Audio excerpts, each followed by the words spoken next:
Greetings friends, time to put down your pens and put away your notebooks. Time for your Friday film. In today's film we learn more about the dark side of illicit drugs. Even in the idyllic suburbs, illegal drug use poses a very real danger. So, sit back and enjoy, keep off the grass.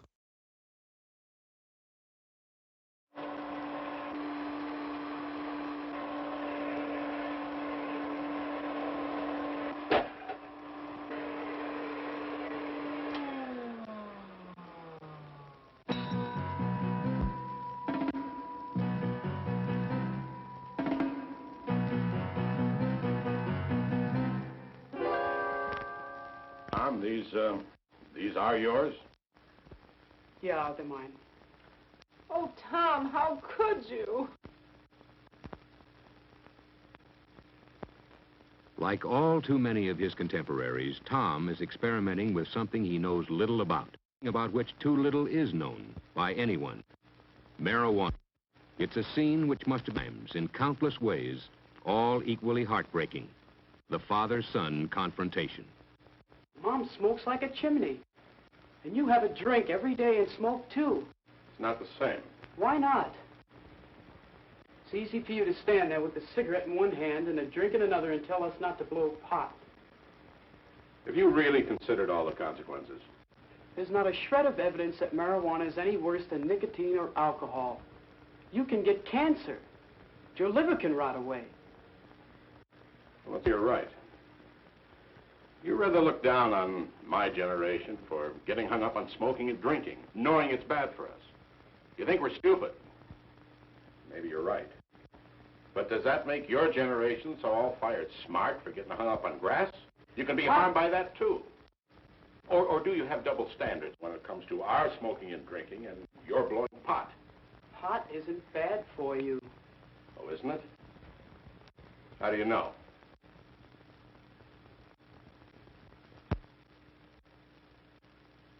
Studies concerning marijuana's possibly harmful effects have been made, although they're not yet conclusive. But some facts are known. Some effects have been established. There are apparently few physical manifestations, a reddening of the eyes, lowered body temperature, and a certain inability to coordinate movement. But there are other effects, psychological effects. The marijuana user generally experiences an uncontrollable feeling of hilarity, quite without reason. He exhibits a marked carelessness. His senses and time perception are distorted. He becomes confused, and he displays irresponsibility and poor judgment. And prolonged use may result in a loss of ambitious respect, the induced couldn't-care-less attitude. But grass is not a dangerous drug like heroin. You don't become an addict. May not be physically addictive, but it is habituating. You can come to deep... What it really does is expand your mind. Makes you see things more clearly. Makes you more creative. Really, it does. All the painters and writers, they all say so. Yeah, maybe they do. Anyway, Tom, it is illegal. Every time you blow a marijuana cigarette, you take a chance on blowing your future. Oh, come on, Pop. All my friends smoke pot. They're not criminals. Only because they haven't been caught yet. Two viewpoints, two opinions. But the relationship between Tom and his father is basically a good one. Tom's father believes in his son, and he challenges him, find out the actual facts about smoking grass, the pros and cons, fair and square. Don't hear only what you want to hear. And then if Tom is still honestly convinced there's no harm in doing it, nothing further will be said. Tom agrees. He's only smoked pot occasionally for a few weeks. He's really new to the scene. Well, here, you can start with this. Oh, Pop, come on. Establishment propaganda. Read it anyway. Yeah, sure, later. But I've got a better source of information. Tom seeks the help of his friend, Mac, a couple of years his senior, the boy who first introduced him to pot. Mac thinks Tom's project is real square, but he agrees to get him all the dope. No pun intended.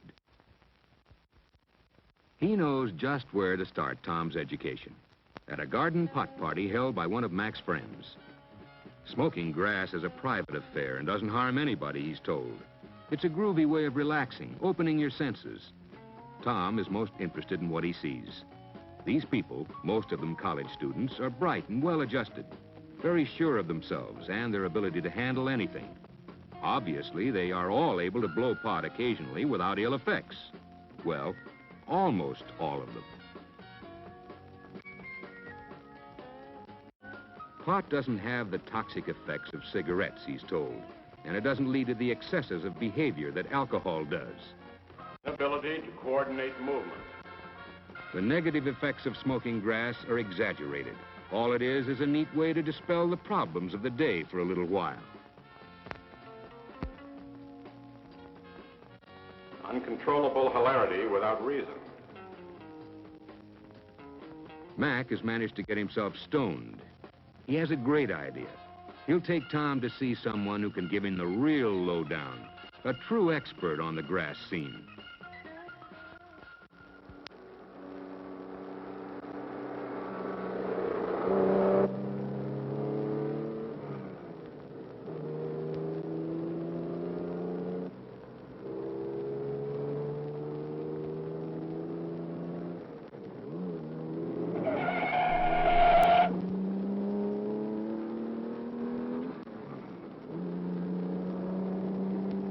Irresponsibility and poor judgment. Where's your head? Quit bugging. Nothing happened.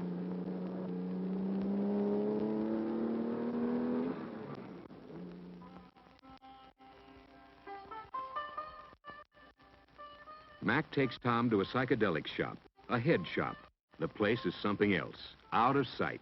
A pot smoker's supermarket, a psychedelicatessen. It's run by a man named Harry. Harry is a real veteran of the grass scene, and he gives Tom the word. He's very persuasive. Everyone, but everyone's on grass. All the big ones, of course. The best writers, the best musicians, the best... It's definitely the scene.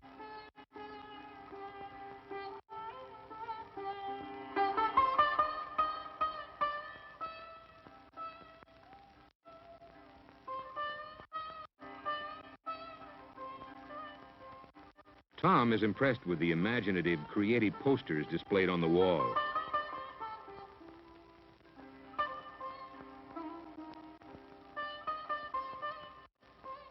And he asks Harry about the artist. But it's Mac again who has the answer. He knows the artist. Man, he painted those posters a couple of years ago.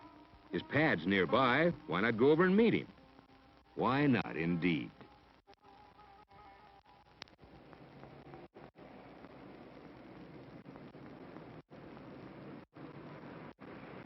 Hey, man, got any spare change?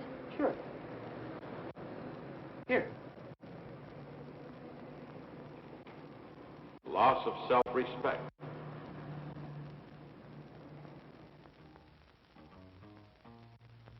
Waco, the artist, is pleased and flattered at the visit and lights up a joint in honor of his visitors. Sure, he blows pot. Has been for years. It's great, man. Enhances the senses, opens your mind, stimulates real creativity. Those conventional posters of the old days were just so much junk, Waco tells them. His real inspirations come to him now when he's stoned on grass. This new work, now that's out of sight.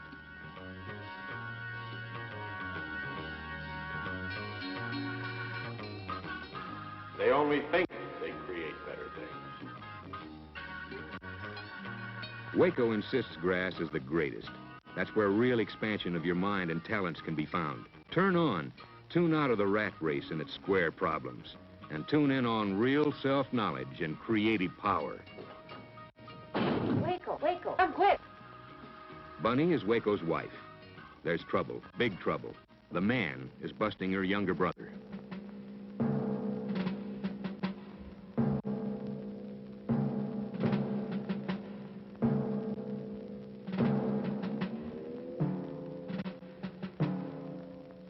It's grass, all right.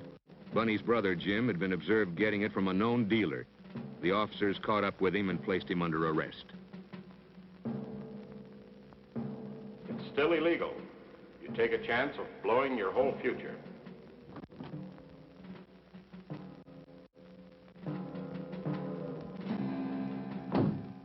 Bunny wants to know what the officers are going to do with her brother. The officer explains that Jim and the evidence found will be taken to the police station. She can get all further information there. Tom is impressed with the calm efficiency of the officers and the compassion they show for Bunny.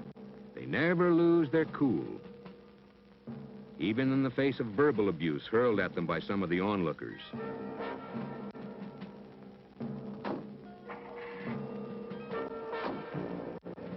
Bunny and Waco want to go to the police station, and Mac and Tom decide to tag along.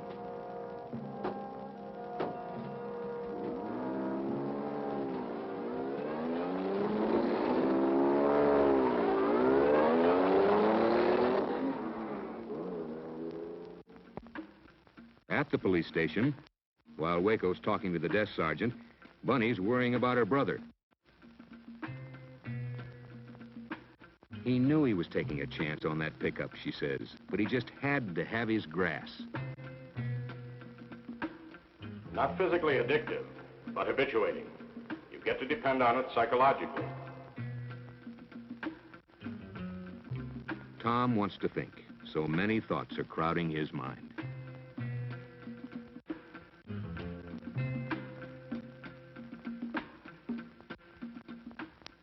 Marijuana, cannabis sativa, or Indian hemp, weed, grass, pot. It can become a stimulant or a depressive or an hallucinatory agent, which affects the central nervous system and reacts differently and unpredictably on each individual user, occasionally with disastrous results. Tom has company. A police officer has noticed his interest in the display. Does he have any questions? Well, Tom is out after information, pro and con. What are the facts, he asks. Easily, with friendly informality, the officer speaks to Tom. No lecturing, no sermonizing. Pot smoking, quite apart from being illegal, is a problem. The psychological dependency generated by pot is probably its greatest danger. Plus the fact that so many young smokers who can't cope with the everyday problems of growing up seek an ersatz maturity through it. Kids who get high repeatedly don't want to come down. There's a wholesome abandonment of goals and ambitions. They've found a world where they seemingly have no problems. That's the cruelest hoax of all. Smoking marijuana all too often leads to the use of more dangerous stuff. Take it from one who runs into the young victims of just that every day. Users tend to stick with other users and addicts who can easily get them on harder stuff. Every user is a potential dealer. Some 95% of all heroin addicts started with pot. Not every pot smoker goes on to heroin, of course. A personality factor is undoubtedly largely responsible for that step. Very likely the same personality factor which turned the user on to pot. Yes, organized crime is involved in pushing marijuana. After all, it may well be a first step to real addiction, where the big money is. And every pot smoker indirectly supports big-time narcotics dealers and criminals. These dealers sometimes even get cute. They've been known to mix other drugs in the grass, hoping for a quick and dependable push towards addiction. Not to mention all the other junk and impurities mixed in with the average cut of marijuana. Maybe smoking pot isn't physically harmful to the young occasional user, although this is far from certain. As recently as 1914, heroin was sold over the counter as harmless because its deadly properties were not fully known. But consider this. Both alcohol used in excess and marijuana are equally capable of producing erratic behavior and dependency. Maybe there is a similarity between the social drinker and the pot smoker, yet it's not quite the same. The daily drink may not be the best thing in the world, but a man who takes a drink after his day is done has worked. He has achieved, he has coped, and he wants to relax. Not so the teenage user. He deliberately seeks to tune out, cop out. He uses his grass as a mental crutch because he fears to stand on his own. He may never learn to cope with the inevitable everyday problems of living. He may well become one of the left-behind generation. Does smoking grass lead to crime? It can, quite easily, as can any driving need when the one possessed by it is without the means to satisfy it. And legalizing the use of marijuana is not the answer. Of the over 130 member nations of the World Health Organization, Not one is for such a step. One nation did try it, with such dire results to its societal welfare within a few years that the permissive stand was diametrically reversed, and today the death penalty is imposed for mere possession.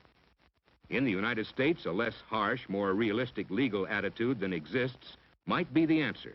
But in the end, smoking marijuana to blow your mind is like throwing sand in a delicate machine and hoping nothing goes wrong. Mac has had enough of the gloomy scene. He's itching to split. It's getting late. Tom still got to see where it's at.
It may be a first step.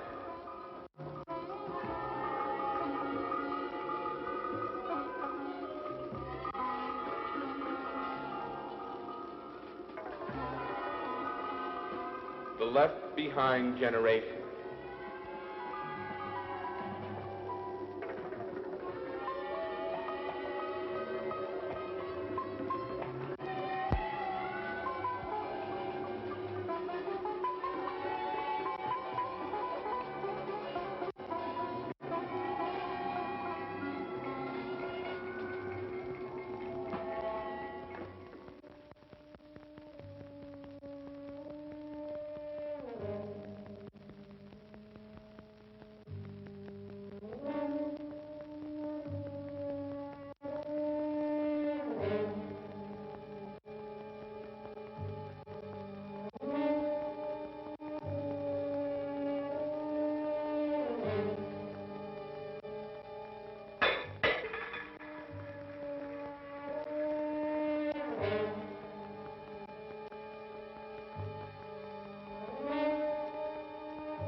It can lead to crime.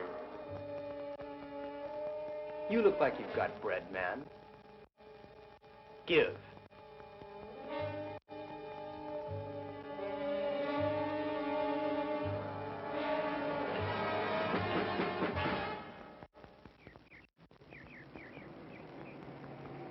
There's nothing wrong with smoking marijuana. It's no worse than taking a drink. A 20-year study of marijuana smokers in Greece showed a fine personality change and permanent brain deterioration. There are still too many unanswered questions about the effects of smoking marijuana. Exhaustive tests are being made. Let's wait and see.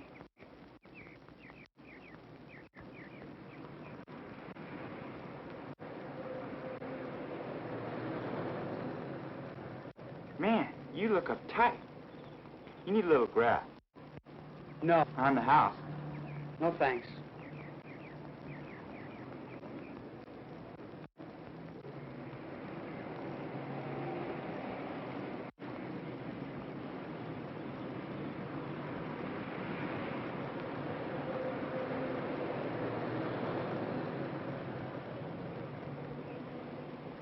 He's just a kid. He's old enough to have a butt. He's old enough to blow pot. It's easy money, man.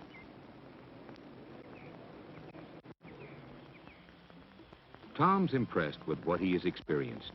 Nobody of the establishment lectured him, just gave him straight facts. Only the pot smokers seemed obsessed with the idea of turning others on. One afternoon, Tom again has a talk with his father. He's looked at both the pros and cons of blowing pot. He's not convinced that grass is all that harmful, but there is room for a lot of doubt. Why don't we wait and see? There's a lot of testing to be done before we'll know all the facts. We've already got our hang-ups with smoking and drinking. We know the consequences we face doing it. Why add another hang-up by blowing pot? Especially since the full consequences of that are not known. Tom has decided what he'll do. It would be stupid to take a chance. After all, he's no psychological cripple, unable to cope. Who needs a grass crutch? Much better to keep off the grass. Thank you for your kind attention. Please remember to like and subscribe for notifications of future projects.